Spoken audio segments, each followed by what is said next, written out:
¿Alguna vez te pasó que solo ves lo que querés ver? Este fenómeno tiene un nombre y se llama sesgo de confirmación. Se trata de una tendencia inconsciente a buscar, interpretar y recordar información de manera que respalde lo que ya creemos, mientras al mismo tiempo ignoramos o desacreditamos todo lo que lo contradice, como si nuestro cerebro seleccionara los datos que nos conviene y descarta el resto como si filtrara la realidad. Por ejemplo, si crees que cierto equipo de fútbol es el mejor, vas a prestar más atención a las victorias y a justificar las derrotas. Si piensas que un amigo es desorganizado, recordarás mucho más las veces que llegó tarde, pero olvidarás las veces en las que sí fue puntual. O por ejemplo, personas que votaron a Milei en las elecciones por un motivo concreto y aunque la realidad actual les muestre otra cosa, todavía no pueden aceptarlo y se nutren solo de quienes piensan igual. ¡Viva la libertad, carajo!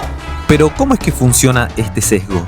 Para ello, primero tenemos que entender que en nuestro sistema mental se activan varios procesos. Número 1, la búsqueda selectiva. Empezamos a prestar más atención a lo que confirma nuestra opinión, reforzando nuestra creencia. Número 2, interpretación sesgada. Cualquier dato ambiguo lo acomodamos para que encaje con lo que ya pensamos. Número 3, memoria selectiva. Recordamos más fácilmente aquellos eventos que apoyan nuestra creencia. Pero, ¿por qué es un problema? El sesgo de confirmación es un problema porque nos encierra en nuestra propia verdad, sin la de cuestionar nuevas posibilidades. Eso genera un exceso de confianza, mantiene creencias falsas y nos lleva a tomar malas decisiones que pueden tener consecuencias graves. En la medicina, por ejemplo, hay casos de médicos que al convencerse desde el inicio de un diagnóstico se aferran a esa idea y terminan pasando por altos síntomas importantes. Imagina un médico que al ver ciertos signos automáticamente piensa en una enfermedad que suele ser la causa más común. En la mayoría de los casos acierta, pero cuando llega un paciente con síntomas similares que en realidad corresponden a otro diagnóstico, ese sesgo lo lleva a equivocarse y a retrasar un tratamiento clave. En la política puede pasar algo muy parecido, ya que los gobernantes suelen resistirse a reconocer las buenas medidas de un partido contrario, incluso cuando los resultados están a la vista. Prefieren ignorar esos datos y rodearse solo de opiniones que refuercen su propio discurso. Eso no solo empobrece el debate, también limita la posibilidad de construir soluciones más amplias y efectivas. En el mundo de los negocios también encontramos ejemplos claros y similares, líderes de empresas que están convencidos de que su estrategia es la mejor y por lo tanto pueden rechazar advertencias de colegas o de su propio equipo. El problema es que al no considerar información contraria, toman decisiones que ponen en riesgo proyectos completos, inversiones y hasta la estabilidad de una organización.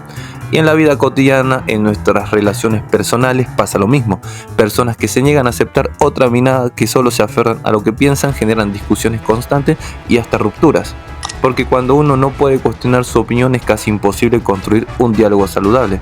En todos estos casos, el sesgo de confirmación no es un detalle menor, es un filtro que distorsiona la realidad y limita nuestro aprendizaje y complica la vida social y laboral. Pero también conviene entender que no todo es malo. En el fondo, este sesgo es algo común, un mecanismo de defensa propio de la mente humana. Y como todo mecanismo de defensa, aparece para protegernos. Nos ahorra energía, nos da seguridad y evita que tengamos que cuestionar absolutamente todo lo que creemos. Lo importante es reconocer que todos lo tenemos en mayor o menor medida. Este sesgo no es algo malo en sí mismo, pero sí puede convertirse en un problema cuando abusamos de él. Ahí es cuando dejamos de ver la realidad tal cual es y terminamos encerrados en una burbuja de creencias que se refuerzan entre sí. De hecho, autores como Raymond Nickerson, un psicólogo de la Universidad de Massachusetts en los años 90, realizó uno de los trabajos más fundamentales sobre este tema. En 1998, Nickerson recopiló y analizó una enorme cantidad de investigaciones previas que ya hablaban sobre el sesgo de confirmación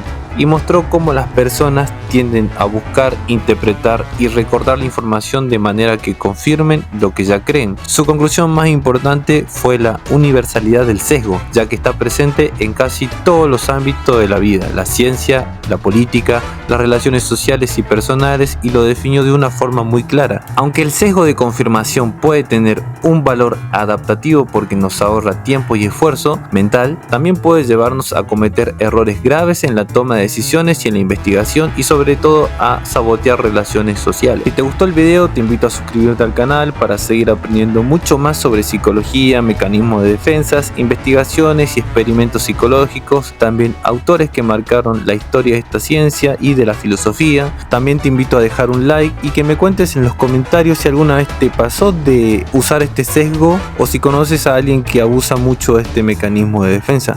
Nos vemos en otro video.